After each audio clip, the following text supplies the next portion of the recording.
Howdy, guys, gals, and non binary pals. This is the Tales from the Waystone Summer Reading Program. We are your hosts, Will and Phoenix. Let's get into it.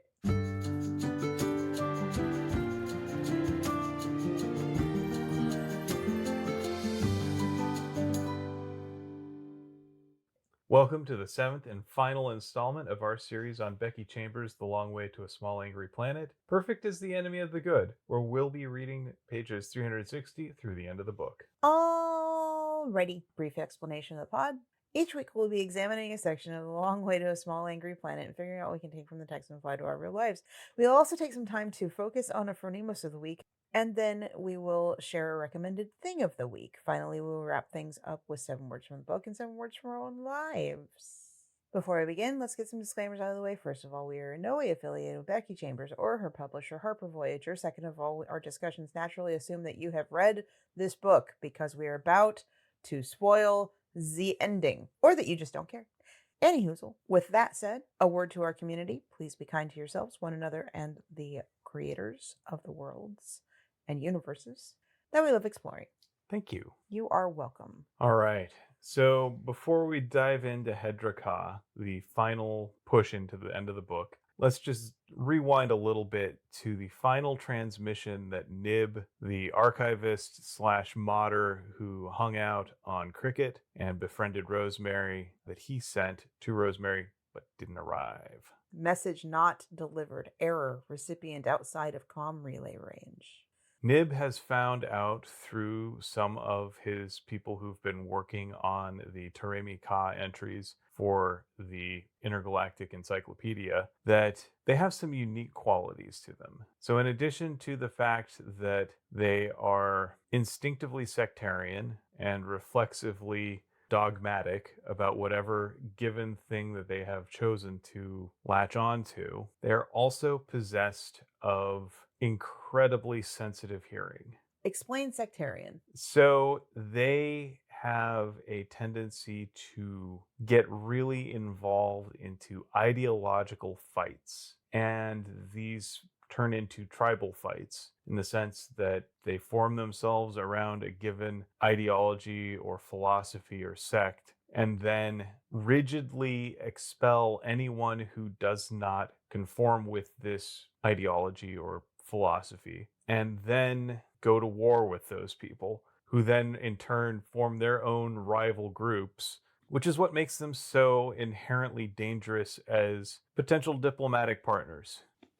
They are incapable of dealing with disagreement. And you combine that with an inability to not hear what other people are saying. But also an ability to literally hear what everyone is saying. In a crowded room, they can pick out distinct voices and tell exactly who is saying what.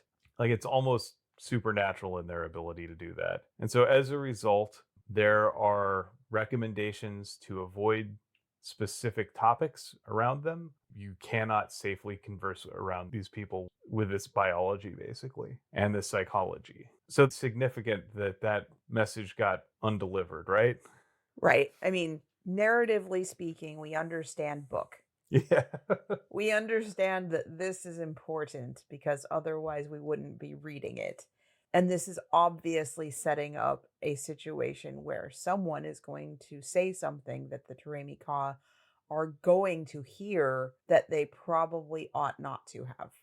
So we begin Hedra with something from the viewpoint of one of the Teremi Ka. So, as one probably expects, this particular character does not fully 100% agree with everything that his leadership does. Because who does? Cultists. Touche. And this is causing this character great distress.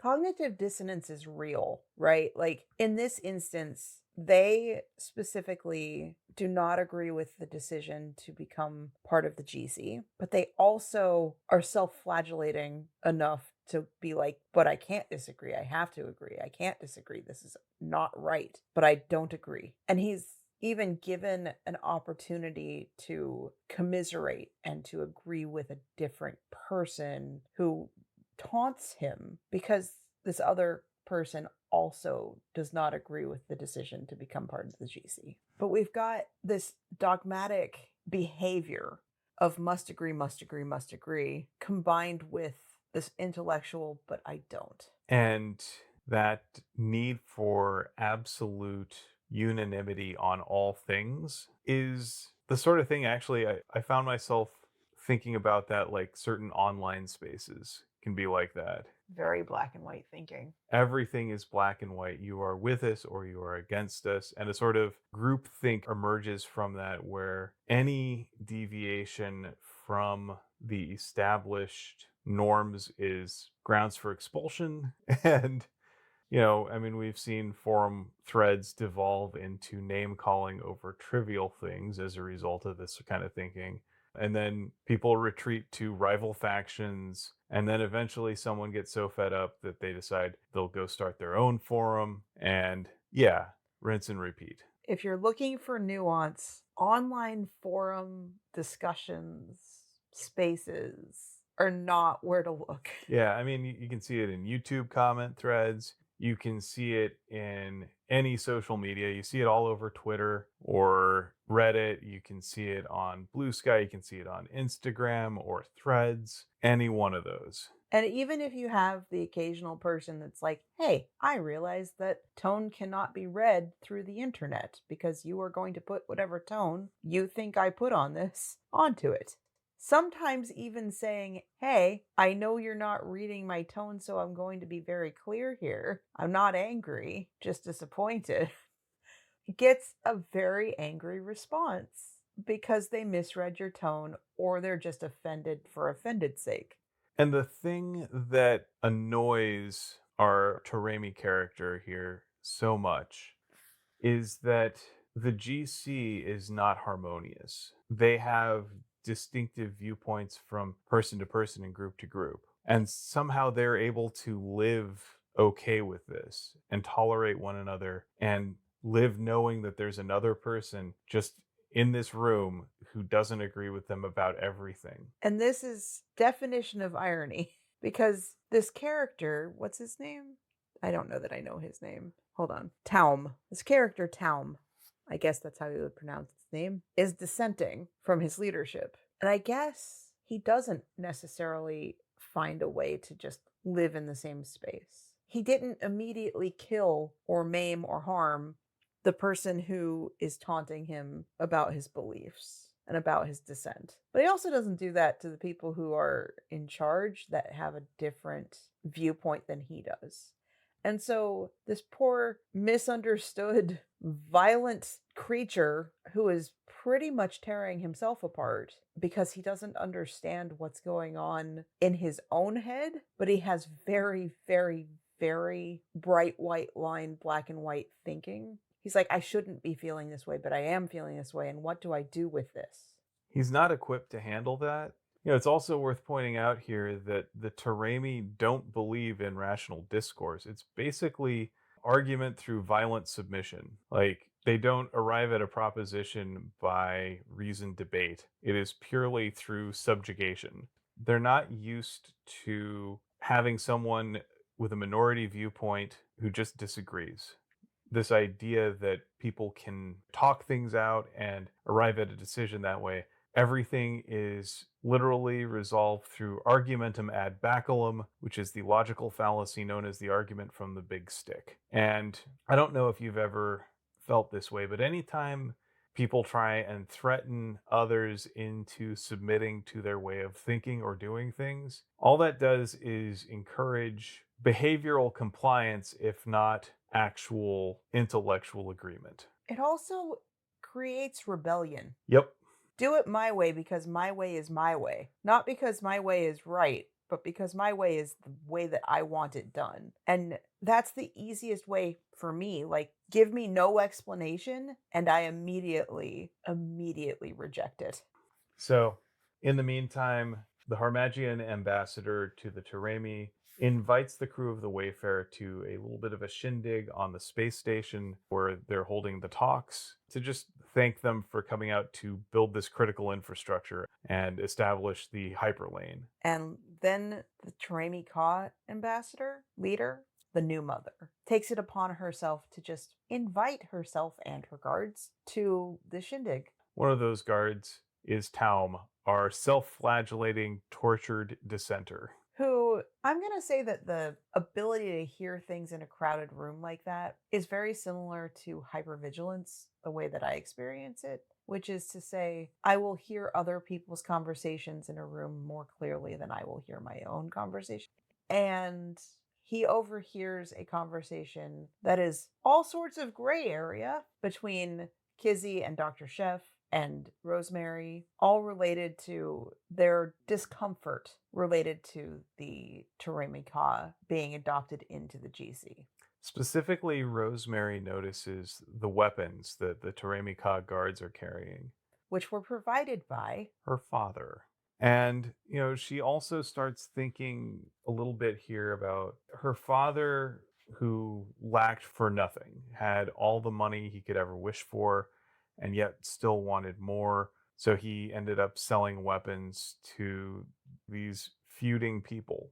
To all sides of the war. He was just war profiteering because all he wanted was more profits, even though he had more money than he knew what to do with. No ethics. And she saw him arrested and tried as a villain. At the same time, the people who are trying to add the Teremi Ka into the GC, to invite them into the Galactic Commons, are not doing so out of any sort of pure motive or anything like that, but mostly because the Teremi Ka have access to a massive trove of pure ambi cells, which are the fuel that's used for all interstellar travel. And again, their motive is to get obscenely rich, but they're already obscenely rich. So why are we saying that Rosemary's father is the villain while these people are heroes? While the leaders of the GC are heroes. And she kind of comes to the conclusion this isn't really that much qualitatively better. But she's also talking to her friends under the assumed anonymity of remove from the group of the Teremi Ka that have come, because they're all talking with Ashby. They're in the other side of the room. Rosemary and Kizzy and Dr. Chef can't hear their conversation, so why would they assume that they can hear the conversation being had near the window? It's not like Dr. Chef is just in 100% agreement with everything, but he's also not 100% agreeing with Rosemary's fairly black and white depiction of everything as well. He expresses his discomfort with both sides of that argument, and he is willing to call that what it is. It's a thing he's uncomfortable with, and he's okay with it. He's at least accepting of it. I don't know that he's okay with it. I think he's okay with not being comfortable is probably the better way to put it. Fair. Even if he is not okay with the specific everything about it. And of course, given what we know from Nib, the Teremi Ka heard all of that. Specifically, Taum did. This sets up our climax, or at least what we feel like our climax probably is story-wise. But I don't know that it's what our climax is emotion-wise. It certainly kicks off the big emotional events, though. So back on the Wayfarer, as the crew prepares for the punch, they're getting the drill warmed up. They're in the realm of this can't be reversed. Levy lets them know that there is a Teremi Ka vessel inching ever closer to the not so safe zone around the place where they're going to initiate the punch. It's not responding to hails. It's not doing anything really dangerous yet. But it's also not where it should be. It's weird. This is a weird situation, but not so weird that it couldn't be chalked up to cultural weirdsies until it is. Just as the crew fires up the drill and dives into subspace, the Teremi Ka fires an energy weapon that destroys the cage that anchors the hole on one end, on the Teremi end, and also damages the ship. Fries the circuits. So now they are scrambling through subspace. They have a actively dying of old age navigator. And if they can't get out of this, they will die. The entire ship will just cease being. So let's go ahead and talk about the next 7 hours. 7 hours of hell. So it's kind of interesting. What you have here are primary actors and then the respective support crews that make sure that they're able to continue doing what they need to do. So in the cockpit, we've got Sissix and Ashby and Ohan making sure that the Wayfarer can find its way back out the way it's supposed to. And then we've got Dr. Chef making sure that Ohan does not Die. does not die, yes, or keel over in the middle of this crucial navigational effort, which he's the only one who can do this. And then we've got in the rest of the ship around the ambicells and the engine and the computer core, And the algae. we've got Corbin and Kizzy and Jinx all working furiously to keep the ship in working order, or at least working enough order. And then we've got Rosemary, who really, her job doesn't lend itself to usefulness right now, except she has hands. So when things physically break, she can hold on to them. She is also able to carry tools and information between the various people working to keep the ship going. Because the comms are down. And it's also important to note, she's also making sure to bring them food and water because, again, this is high intensity work and all of that stuff needs food and water. You need to stay hydrated. You need to stay fed. You need to keep your caloric intake up to handle all of that stress.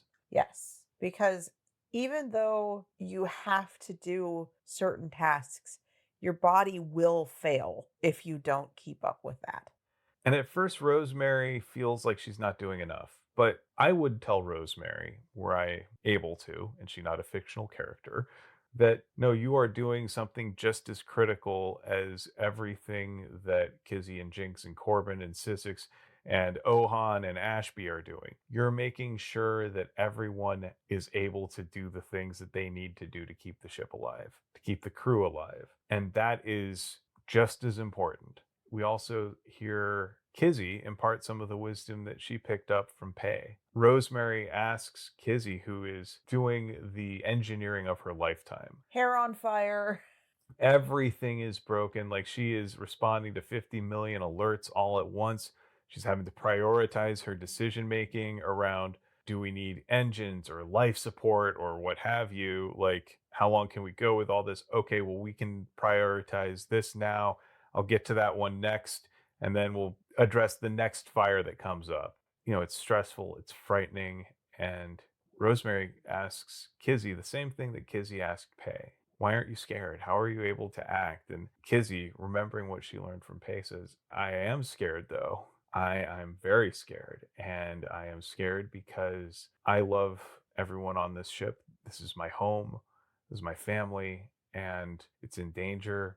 And it's because I'm scared that I am able to do all of this because I know that it's important. The fear is what reminds me that what I'm doing matters. So, yes, I'm scared. And yes, I'm still working. I'm still doing the thing. I'm not letting that fear control me, but I'm letting it inform my urgency. And, you know, Rosemary, after getting that talk, kind of recognizes that, yeah, I can do that too. I don't have to pretend I'm not scared or try and convince myself not to be scared. That's okay. I'm scared because I care. So that keeps her going. So finally, after 7 long hours, they make it through. Oh, there's a few things though. Oh yeah, okay. Let's talk about those. We cannot ignore that at the beginning of everything, Dr. Chef comes to the cockpit with syringes full of something. We don't know specifically what syringes he's brought. Turns out they're to help Ohan continue on, but they're not the one from the colony, from Arun. They're just to help him, like they're adrenaline shots. He uses them up, and Ohan, his body fails at the last critical second. Which way do we go to get out of here? I'm thinking of this whole situation kind of like a chase sequence in a video game. So basically, the place that I am stuck right now in Ori and the Will of the Wisps is like chase sequence, chase sequence, chase sequence, and I don't want to do them. But like, it's where you're going to get caught. You're about to get caught and you're going to be obliterated, and there is no game over, restart. This is it. And Sissix is like, up or down? Which way do I go? Up or down? And Ohan is legit just incapacitated, cannot. He's he's out. There. Sorry, you're absolutely right. They are absolutely out. They are unconscious. And Dr. Chef yells at Ashby to go get a specific syringe and where it is. And we are left as an audience believing that this is probably the one from Arun. And this syringe full of whatever it is brings him back long enough to get them out. And we are given the did they do this to save the whole crew conundrum, right? Like, we as an audience are like not told explicitly what happened and led to believe a certain thing happened. A certain thing that goes against Ashby's morals about his choices to let Ohan decide. They didn't decide. Ohan did not decide. This was done to make sure that the rest of the crew survived this trip. And they did, mostly. And then we cut to other things and don't get a resolution to this question. So let's talk about the hard reset. So while the ship returns to central space and they're mostly intact, Lovey is not doing well at all. Lovey's systems were fried. Specifically, the neural net pathways that travel throughout the entire ship and connect her computer core to the actual ship itself got damaged in the attack. And Jenks is doing everything he can to keep Lovey working. Here we are presented with a very clear question. Is a sentient AI a person?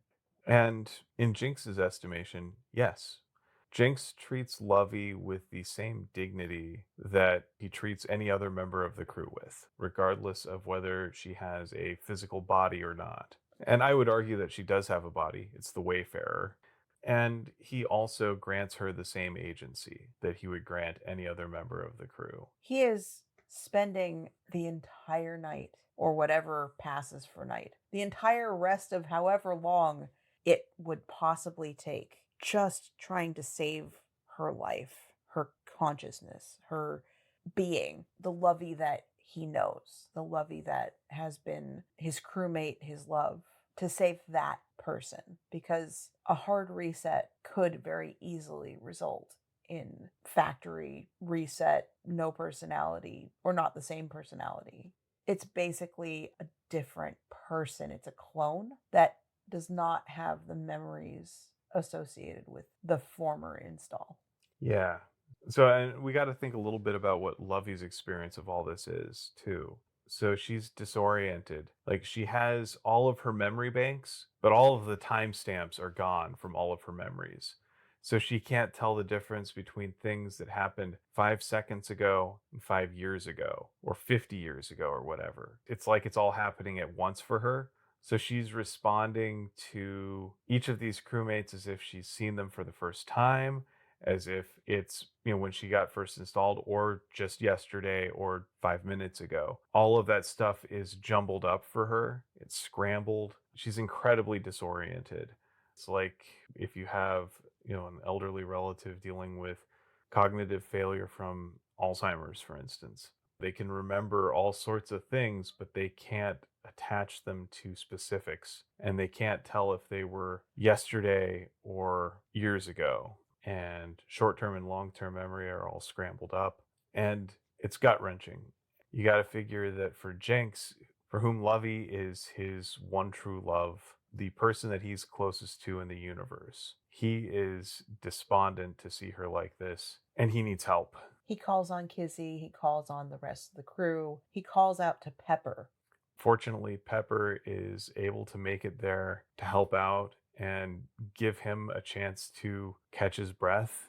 So what I think Pepper's real strength in this is that she's not trying to help Jinx save Lovey. She's picking up all of the other tasks that are necessary around the ship, all the repairs that need to happen that Jinx and Kizzy cannot do if they are this focused on saving Lovey's life. Well, because right now Jinx is pouring all of his attention and energy into saving Lovey, and Kizzy is pouring all of her attention and energy into making sure that Jinx is able to continue.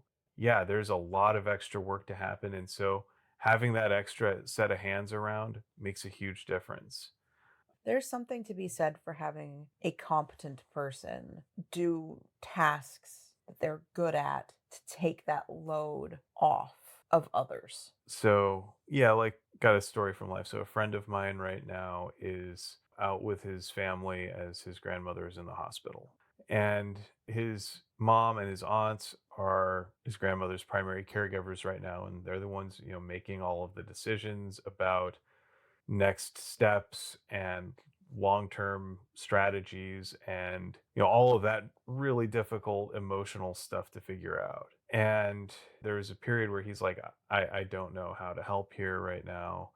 My grandma hardly recognizes me, and my mom and aunts know what they're doing, but I don't know what I'm supposed to do here. I know I have to be here to support, but I'm not sure what to do. And then finally he realized, oh, I know what I can do. I can make sure that when they come home from the hospital, the house is clean, that there's food on the table waiting for them, that they have everything that they need just to get by. Doing laundry, doing the dishes, doing the trash takeout. Make sure that all of the things that you spend spell slots on, because you have to, are not hindrances to the big major thing that is sucking up all the emotional and physical energy that you have. Yeah. So when he did that, he's like, oh, it felt so much better knowing that I was able to contribute and that it was a way for him to help out. And it meant a lot to them to see that, oh, he's here to help us get through all of this stuff too. And I was like, here's the thing. They need support too. I know it's really hard to look at your parents and not think of people who have it together. And especially if you come from a very functional parental background. I remember getting into adulthood and recognizing that sometimes my parents were just tired and didn't want to do the dishes either, or didn't want to cook dinner, or didn't want to do laundry. And so when me or my siblings got involved and took care of that stuff, it always made a big difference to them. So having been on Reddit a little bit, there's a subreddit that is FTM over 30, where a lot of trans guys are trying to kind of have solidarity amongst a group of peers. And one guy mentioned, hey, growing up, I was always socialized girl, and my brother was socialized boy, which meant a lot of knowing how to do like handiwork, like can trim trees and can do a lot of building and a lot of house maintenance and stuff. And the things that I've been able to do are more soft tasks. And I don't feel very manly because I'm watching this guy who got taught how to do all this manly stuff, and then criticize me for not being able to do all of the heavy lifting type stuff or the how do you build a bookcase type stuff. And right now, his parents are getting older and they need more help. And the things that he's able to do are like call a social worker and have a full conversation and like figure out how that's all working, like how money is working or how medical is working, or be able to cook for his family, or be able to do some of these softer tasks, these more social tasks. And in my view, those are more valuable. Being able to do something that is a constant upkeep, being able to do something that is emotionally draining, that is confusing. Because dealing with government bureaucracy, super confusing. Being able to navigate certain systems like that. And I have handy skills, but I'm only ever going to redo the floor once, right? Like, I'm not going to tear up the thing I already built and redo it so that I can use a nail gun on the baseboards. But you, on the other hand, have skills in making sure appointments happen and making sure that if we don't understand what's going on, you can talk to someone and get clarification. Things that I have big anxiety walls of awful around are things that you actually can navigate for us. You like cooking for us more than I do.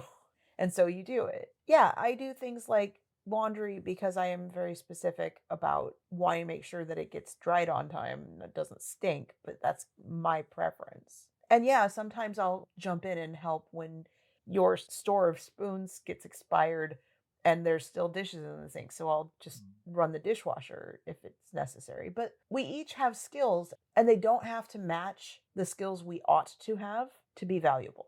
And between the two of us, we make a functioning adult.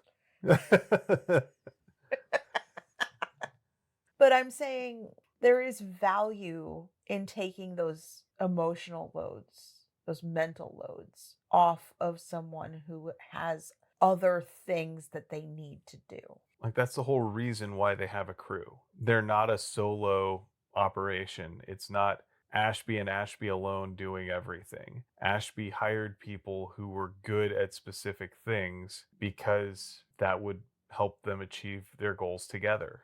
So, with Pepper's help, Jinx finally arrives at the conclusion that the only way forward is a hard reset.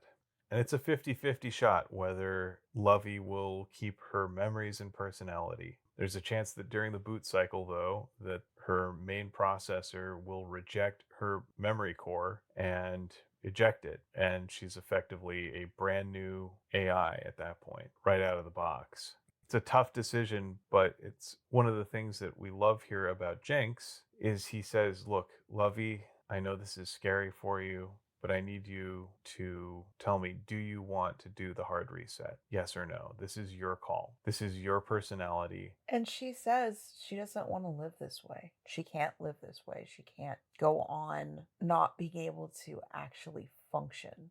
And like right now, today that we're recording this is the 4th of July. It's going to come out at the end of July. You and I are truncating our record schedule for a very good reason. I'm getting surgery in the end of August, and you are already preparing with me to make sure that it is the smoothest possible recovery for me. You are asking for things like, how do I do the laundry the way you want to have it done? Not how do I do laundry because you are fully capable of doing laundry, but you're like, how do I make this less stressful on you? You've never once said, I don't want you to have surgery, or I don't want you to do this surgery. I don't want you to have the choice. I want to talk about how this affects me. You've never done that. You haven't tried to dissuade me from something that to me is very necessary, which is I am having a hysterectomy due to a lot of physical and emotional pain. And it's not guaranteed to be an easy recovery. It's not guaranteed to be a terrible recovery either. And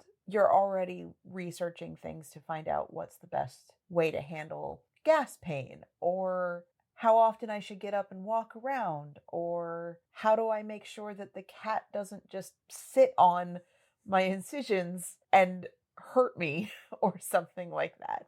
We're already having these conversations and thinking through all of this. But through everything, you have kept to one very true standard, that it's my agency, that we are protecting my choices, and that you are choosing to do that.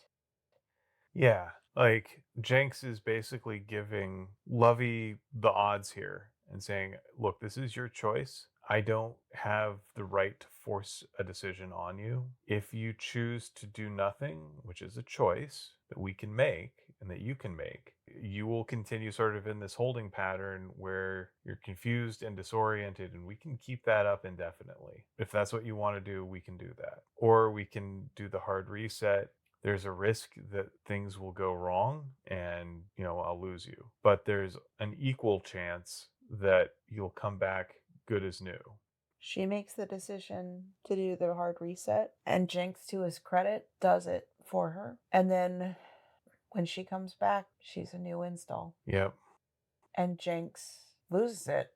He's been up for hours. He's been trying for hours. Days at this point. Days. He hasn't slept. He hasn't stopped. And it failed. And one thing I know about my own self, the further I get from having sustenance and sleep, the worse it is to try to regulate my emotions. And so Jinx loses it. And it's 100% understandable. Like, he has been holding everything together for so long at this point, trying to save Lovey's life. Like you said, he's pulled long hours. He hasn't slept. He's been just going, going, going, stopping maybe to take a drink of something here and there whenever someone can get him to actually have a quick snack here and there. But you can't keep doing that indefinitely. And I don't think he's been letting himself feel anything either throughout all of this, because he's not had the energy to just feel. He's had to focus on doing.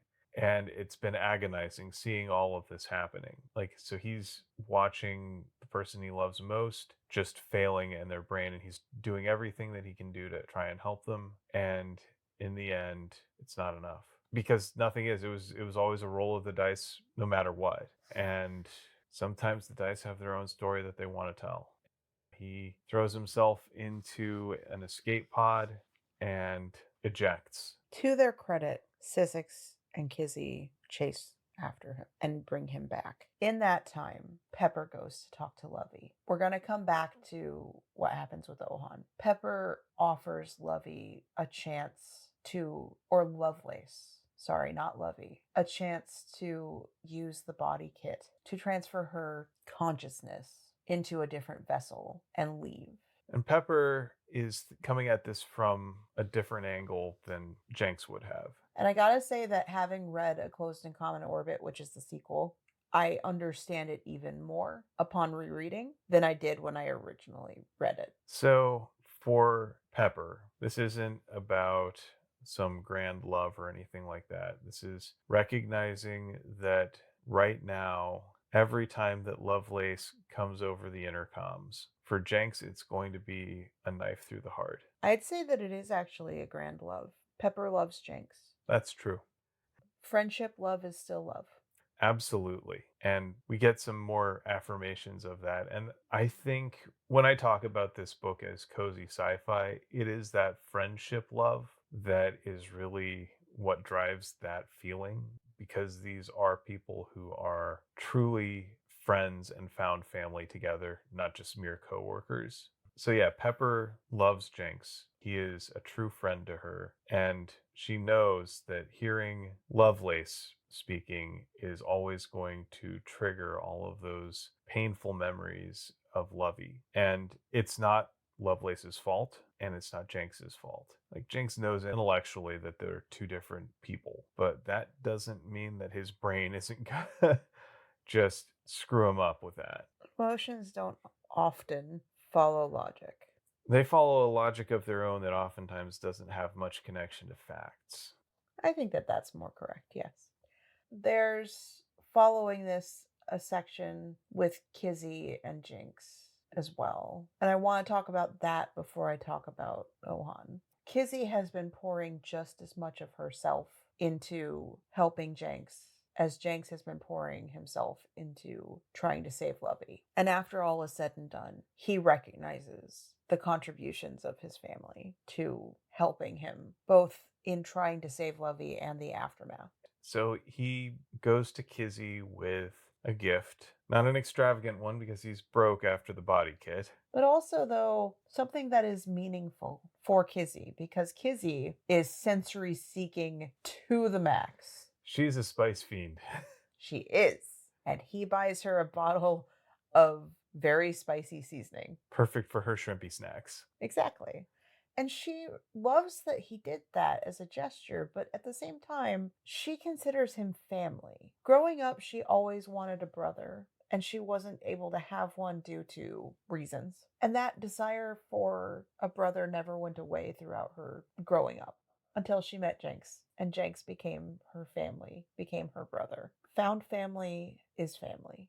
It's just as real. It's just as valid. Sometimes more. It's again that whole love of your friends that I think oftentimes we suborn that to romantic love in terms of how we order things. And here we see Kizzy telling Jenks that she loves him. And it's not in a romantic way, it's in this brotherly way, in this platonic way. And it is no less real, no less valid for that being their relationship. And, Jenks is grateful, like 100% grateful, because he feels the same way he needs Kizzy just as much as she needs him. And he knows that she was there for him when he absolutely needed it. In many ways, Kizzy is sort of the emotional glue that holds the ship together. Like, if we think about when Rosemary first arrived, it was Kizzy who did that little act of love of decorating her quarters and putting in a fuzzy blanket that would be comforting, putting up some nice little curtains to add some color, doing these little things because it seemed like something that would make it more welcoming. Like Kizzy does that for everybody. And so to have that seen and acknowledged, and it oftentimes goes unacknowledged, means a lot to her. And she does it not because she wants the acknowledgement. That doesn't mean that it doesn't feel good. Like I say, this little section here, again, pure cozy. That reminds me a lot of having watched that episode of Tested with Adam Savage, where he was responding to a viewer question. I don't remember what the question was anymore, but he did talk about how, with his partner, saying thank you. Thank you for things even that are expected, right? Like, thank you for taking the garbage out. Thank you for doing the dishes. Thank you for doing the laundry. Thank you for doing the thing. Goes a long way. Having that gratitude toward your fellow, toward your love, toward your person goes so far to making that relationship harmonious and sweet and loving. Absolutely. And knowing Jenks, he's also going to be on the lookout for the next time Kizzy needs someone to take over and do the heavy emotional lifting. In the meantime, enough of that serious stuff. They need to go play some video games. Exactly. Yes, yes. Which is also something that's important too. Yeah, the emotional stuff is important, and acknowledging the emotional stuff is important, but also just being able to be free and have fun. Very important. On to the emotional and morality and what's the word I'm looking for? The ethics. Yes. And the ethics, quandary, gray areas, things I don't like, but I understand, but at the same time disagree with, and all of this stuff. Oh my goodness, philosophy, yes. The stuff that I've been putting off, which is stuff with Ohan. So we do find out that whatever Ashby injected was not the thing from Maroon. It was probably more adrenaline. It was probably just enough to make Ohan wake up enough to say where to go. And now they are in their room, sleeping, recovering, dying. I think dying. Yeah, dying. They've been on a downward spiral for quite some time. Pretty much the whole book. And they are getting close to the bottom of it. And this is where Corbin enters. Corbin has seen the pain that his entire crew has been going through and can't fathom a world in which more pain happens. And so he makes a choice for Ohan and uses the serum from Arun that will rid Ohan of the Whisper, but save his life. Ohan will cease to be a pair. The Ohan that everyone knows will be gone. Much the same way that Lovey is gone, where Lovey got the choice from someone who loved her. Ohan does not get the choice and instead is forcibly treated in order to prevent further pain emotionally to the rest of the crew. And I hate it. So, yeah, I think that the choice that Corbin makes is morally indefensible. And I also think that's kind of the point. Or at least it's morally indefensible based on my own code of ethics, is probably the better way to put it. Yes. We have to remember that Corbin is primarily a utilitarian in terms of how he looks at his framework. His moral framework is based around what is going to lead to the most happiness, what is going to lead to the best outcomes. And he's willing to violate someone else's agency if he thinks that that's the thing that will create that outcome. This also violates Ashby's own particular moral code. Surprisingly, this is closer to Sissex's moral code than it is to the rest of the crew. Mm-hmm. The rest of the crew is, from what we know, much more, hey, respect the agency, respect Ohan's choice. They have made this choice. they have chosen to go through the waning and to let nature take its course. Let them. They have a DNR, do not resuscitate. Let them. Like, I'm going to be real here. I don't want to be kept alive by machines. I don't want to be kept alive by extraordinary measures that may or may not cause more pain. No. I think the tricky part about this is that Corbin is ultimately vindicated in a certain sense, in that the solitary Ohan that emerges from the cure is happy and able to actually be a part of the crew in a way that Ohan the pair never could. So, at what point is the whisper cordyceps? Right. And that's the thing. It's a difficult challenge. And Ashby lets himself feel conflicted about this. He is happy with the outcome. Right, because his friend Ohan still exists and is still alive. And not only that, is actually engaging with the rest of the crew. Dr. Chef is happy that Ohan can actually eat food now. Because nourishing someone is a way that he shows love. And Ohan now shows interest in learning about what things taste like and what things work for his particular palate. And so we can also draw a parallel here of if it weren't the whisper, if it was depression, and if it weren't a cure, but rather medication. Some people with mental illnesses do not feel comfortable taking medication because it makes them feel like a different person. And from the outside, you might see someone who is no longer suffering through suicidal ideation, who is happier, who is more interested in things and people and living. And so the choice was between someone you love killing themselves and becoming a person who is thriving. And where do you draw that line? Where do you see an illness as being something to repair or change in a person, where that change could easily also change their personality? At what point do you decide that that is suffering that they need to be relieved from? And at what point do you let them choose? And I don't think there are easy answers to that. And I don't think there's an easy answer here on was Corbin right or wrong. And regardless of the outcomes, So here's my thought. At this point, does it matter if he was right or wrong? What is is.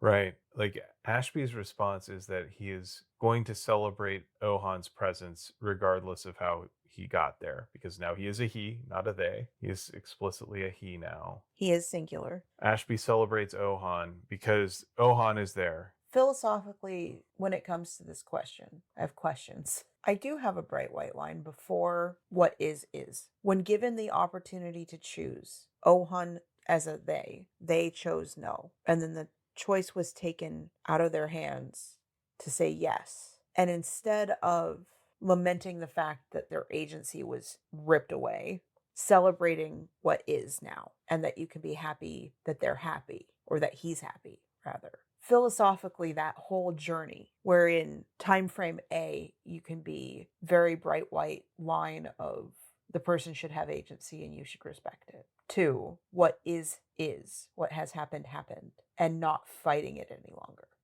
So the way I'm looking at it, Ashby feels a lot of different ways because he doesn't have an entirely internally consistent worldview, because no one does. I'm in the same boat that he's in. Yeah. Remember when he first said, hey, we're going to respect the fact that Ohan has told us that they do not want the cure. And I am going to respect that. I Forking. hate it.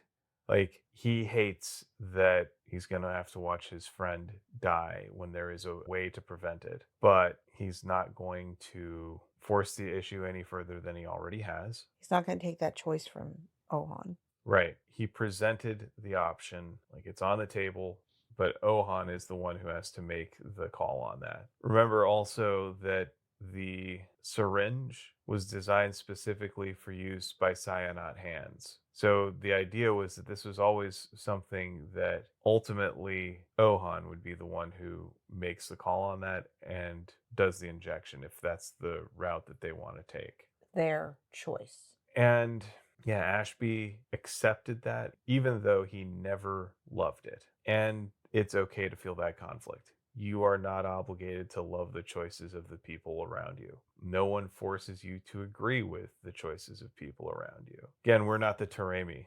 We live with people who make choices and have beliefs that differ from ours. And so Ashby is not happy with that choice that Ohan had made. However, this is the outcome that he can actually live with. Had Ashby forced the issue and forced Ohan to take the cure against their will, Ashby wouldn't have been able to live with himself for that choice. And so when Corbin does this, goes in and forcefully injects the cure into Ohan, again, without consent, without any concern for Ohan's wishes, Ashby is furious with that because this is, again, a violation of everything that he believes in. I'm going to do something to protect other people from their emotions.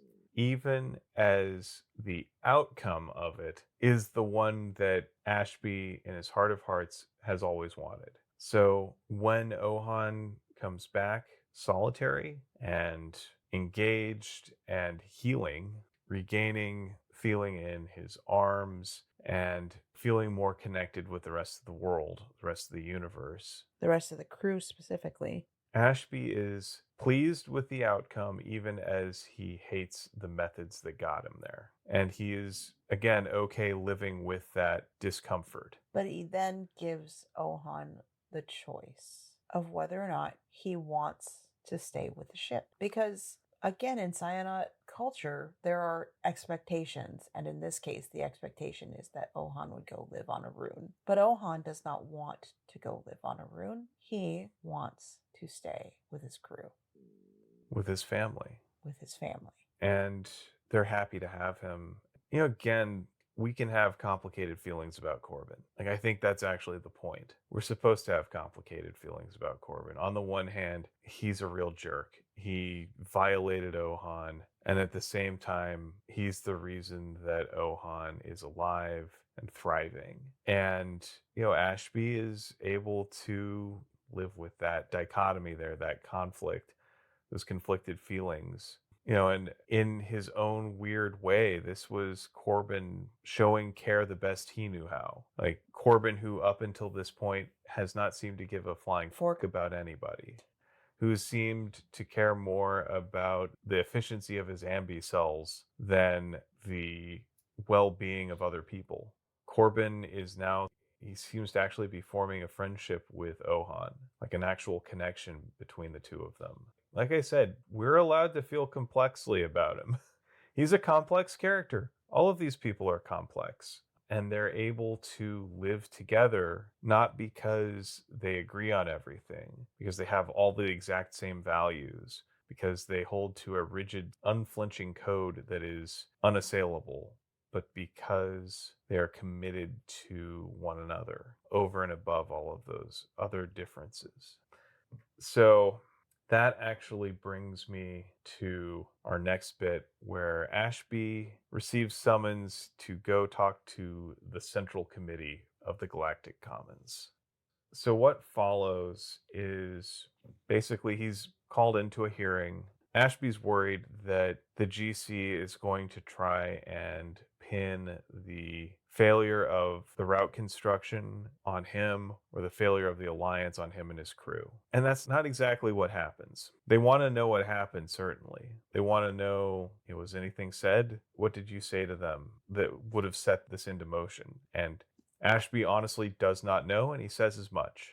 And so that seems to be like the end of the hearing, right? Like, hey, we didn't say anything. Here's my report. This could have been an email. Why am I here? Because we just like to have face-to-face conversation about this. Okay, but I went out of my way and now the conversation's just over. You just wanted the same information I already provided and now it's done? No, Ashby doesn't let it go at that. He makes a point of why would it be worth it to invite a species into the Galactic Commons where anything that you say is immediate grounds for war, for violence, for disruption. What happens when a Teremi Ka is told, no, this is the price for this particular item, even if you don't want to pay it, or is invited onto a multi species ship that has dissenting viewpoints, but a harmonious family structure. You're inviting a situation where people are unsafe, very unsafe, likely to be killed unsafe. For what? Why is the stability of the GC and the safety of its citizens worth the things that we're going to get out of this alliance? And this is actually something I wanted to talk about a little bit. So, I've been reading the philosopher Isaiah Berlin. He is a mid 20th century social and political philosopher who is concerned primarily with the project of pluralism. And he talks about like the greatest threat, if we look at history, the thing that drove the Russian Revolution, the Bolsheviks, the thing that drove the Nazis was this concept of monism. The idea that we can arrive at the true answers to humanity's central problems and harmoniously combine them into one utopian perfect society. He says, for if one really believes that such a solution is possible, then surely no cost would be too high to obtain it. To make mankind just and happy and creative and harmonious forever, what could be too high a price to pay for that? To make such an omelet, there is surely no limit to the number of eggs that should be broken. And that was the faith of Lenin, of Trotsky, of Mao. This idea that there is one best way for everything and we just have to figure out what it is. That there is one single set of values that are always going to be completely in locked hierarchy of one another at all times ends up leading to this idea that you can get to a perfect society. But that utopia is an illusion because it turns out that we sentients have lots of different values, many of which are not compatible with one another, and they have to exist in tension with one another. I mean, think about justice and mercy. These are both things that we care a lot about, but they are inherently in conflict. Or the concept of liberty versus equality, again, in tension with one another. And the thing is that if we're going to have an open society, a society where people truly flourish, we have to acknowledge and honor that tension. And we have to adjust where we sit within those accordingly based on situations at the time. This again calls back to Aristotle's concept of the golden mean, which is oftentimes misinterpreted to mean that the best course is always right down the middle at all times, or when you find an equilibrium between the two things, it's always going to stay that way. But neither Aristotle nor Berlin actually believe that. What they advocate for instead is flexibility, where you don't have a binary switch that goes back and forth, back and forth. What you have is a slider that can go up or down within that range as needed according to the situation at the time. And I've said this a lot throughout here when we talk about the Galactic Commons. It isn't really a utopia, but it's also not a dystopia either. It's just a topia. And that's actually pretty good. It's not Roddenberry perfection of the United Federation of Planets in Star Trek, but it's an imperfect society with room for improvement, and it nevertheless manages to raise the aggregate quality of life for the people within it and the people that choose to partake in it and to grow in this. So the Teremi are monists. They're totalitarians. They are internet keyboard warriors who are not content to recognize that they have meaningful disagreements and that's okay. They were never going to be people who could enter into that society because they fundamentally reject the social contract of it. This is people who basically are the living embodiment of Karl Popper's tolerance paradox, where the open society accepts all beliefs except for those that believe the open society ought to not be. The Teremi Ka could never actually be a stable partner or ally or even member. So while Ashby has been shooed out of the room while the grown-ups all talk, he's ultimately informed by a sentient AI that the JC has decided to stop pursuing an alliance with the Tremi Ka. But they won't say it to his face. They understand. They get it. They agree with it. They understand that this violent little group is going to be the downfall of the cooperation and peace-ish that they've established. And they can't even bring themselves to tell him to his face. They use the sentient AI that they see as a servant to inform him of this. And to Ashby's credit, he recognizes that he used to think of Lovey that way. But after seeing what Lovey meant to Jenks, he's coming around to Jenks's way of thinking. So he thanks the AI politely. He doesn't know if this is a sentient model or not. But that's not the point. He asks its name. He's polite. He's kind. He's respectful. So this is a reminder that maybe you should be kinder to Alexa or ChatGPT or whatever, if that's the thing that you choose to screw around with. Wouldn't hurt to say thank you. Please and thank you. It goes a long way. And also with, other people. Like when I think about AI research and I think about where people are trying to get to, where there are researchers out there who are trying to make conscious machines. Whether I agree or disagree with that, one thing I do know is that I think we as a society need to be more willing to take seriously the concept of what personhood would mean for a machine and maybe start thinking accordingly about how we treat both the machines and our fellow humans. If it's a conscious being, it can't just be a task doer. We have to take seriously its agency and its ability to make decisions for itself and act in its own interests. I'm going to say that the theme of this book, and especially this episode, is agency. That all being said, there's a cute little vignette at the end, and I don't want to go into it because I think everybody should read this book, and I think you should read it. Absolutely. So with that, why don't we talk about our Phronimos of the week? You get the unenviable decision this time because there's a lot of them.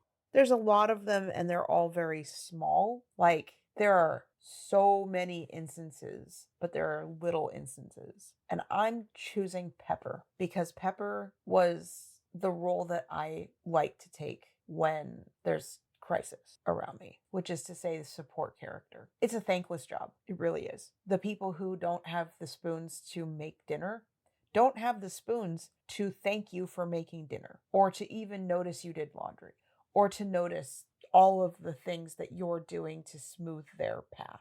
If you've ever played World of Warcraft or any other RPG, TTRPG, anything, and you are the support DPS, maybe off heals, you perform a very, very essential purpose that isn't flashy and gets ignored. But I think it's the most important. Making sure that everything is running smoothly, making sure that the big emotional tasks, the big flashy tasks are able to be done because the person who's doing those doesn't have to worry about whether or not they have clean underwear. Like, you keep things from falling apart without asking for acknowledgement, but being happy when there is acknowledgement and thankful for the care when you do receive it. But just being able to be there, be competent, take on a task, not have to ask for every little instruction or having prepared so that you don't have to do that. Just taking on the emotional load or the physical load of the day-to-day so that the star of the show can be the star of the show, whether or not that's a thing you want,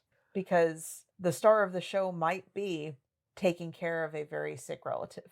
Well, and the way I look at it, we all have the opportunity to be that for somebody else, even if they're also pulling that role for somebody else. Like my friend that I was talking about earlier. So even as he's taking care of his family, he's got responsibilities at work, and I happen to work with him. So I've taken on some of his responsibilities to make sure that he can be there for his family and do the things that matter to them so that he's taken care of, so that he can know that, okay, we've got his back. He can take care of his family on his side. Again, he can do the laundry, the dishes, the cooking, all of that stuff. Just be present.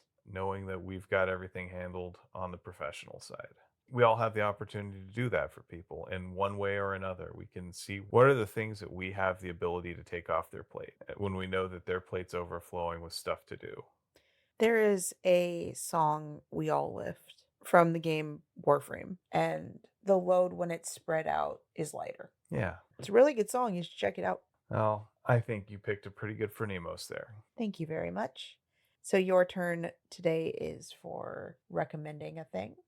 And I am winging it. All righty. You Um, could always take my suggestion to say the song we all lift from Warframe. I could do that, or I could do something else. I think I'm going to do something else. Ah, what you can do. So I just finished reading The Collapsing Empire, which is the first book in John Scalzi's Interdependency trilogy. Interesting, because I pretty much recommended this last week. Yeah, you did. Go ahead. Yeah, so I read it. I really liked it. You were right. Thank you. I mean, last week I really, really actually recommended Neva's soundtrack, so keep going. But yeah, so I love myself a good space opera. Thinking like Isaac Asimov's Foundation or Dune or any of these great big space civilization things. Whether you're talking about The Expanse or The Culture from Ian Banks. All of that stuff is stuff I've loved since I was a kid. And this really does have that feel, but it's also, I think, flipped through a more contemporary sensibility. It's Um, also much more irreverent. yeah, so the characters talk like contemporary snarky people. Yes, especially Kiva. Yes, they're sarcastic, they're raunchy, they're body. Kiva, whose I think most prominent word out of her mouth is fork. I think the other thing that separates it from a lot of these grand space operas is it really interrogates whether these grand galactic empires should actually exist, whether they're actually something that benefits humanity, the galaxy at large, what have you. And, it really says, okay, so what happens when a good person becomes the emperor or emperor, as they say in this particular society? Gender neutral. What does it mean to suddenly be in charge of a hereditary monarchy? And how do you dismantle this? Because this is not something that you can just easily take apart from the inside. And what would society look like after the fall of such an organization? And how could you ensure that that end goal or end game actually comes to pass? So I really enjoy it. I enjoy the thoughts that it makes me think, the questions that it asks, and again, just the general good sense of humor all the way throughout. I cannot wait for you to read the second and third book. I'm excited too. But first, you have to read the first 40 pages ish of Starter Villain again, Yep. because that's our next book. Yep. So, with that, let's go ahead and get into our 7 words. You have the words from the book. I do, and I didn't find a lot of ones that I thought were really good, but I did find a fair few of them, and I'm going to go ahead and just wing it on picking 7 words that I liked well enough. But first, honorable mention goes to what? His cheeks puffed. I love gardening. Thank you, Dr. Chef. So the one that I'm actually choosing, Ohan, what do you want to do? It epitomizes the entirety of our discussion, which is literally about agency. And so to me, it's probably the best. I think it's a really good one. I think there are 2 themes that we've talked about. There's agency on the personal level, and then pluralism on the larger level. How do we live with people who are different from us?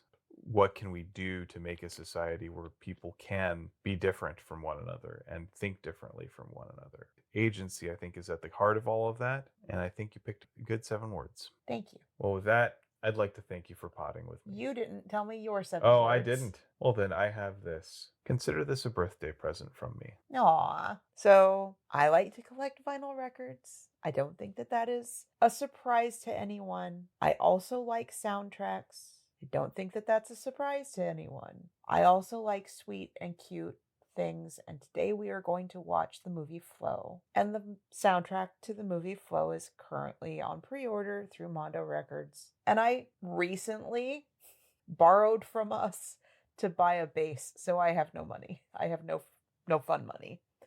At least not for like more frivolous items, right? Obviously we can do food and shelter and whatever, but it's more like, oh, I already bought the frivolous item and now I'm paying us back. And I just said, this is a really cool thing that I found out exists, and you're like, I bought it for you.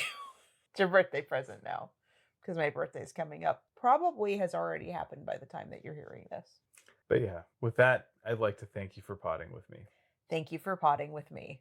And thanks for listening to Tales from the Waystone. Join us next time when we begin our next summer reading program book, Starter Villain by John Scalzi. I believe we're reading about the first 37-ish pages.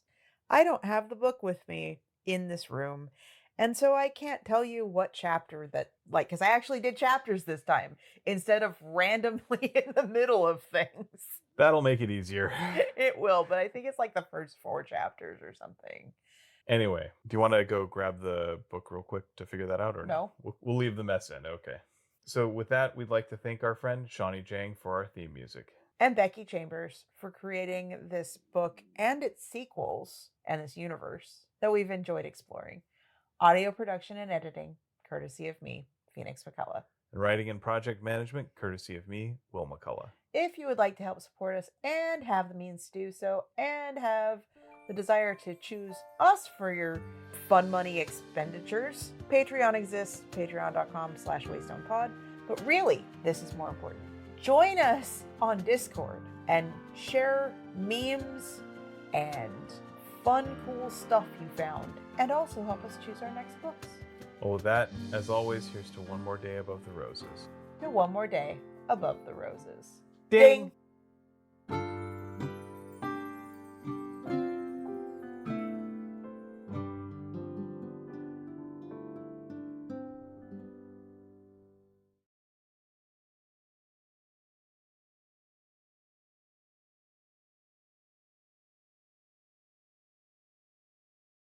We'll also take time to focus. Focus is a word, right? Focus. I think it's like a crocus. Maybe.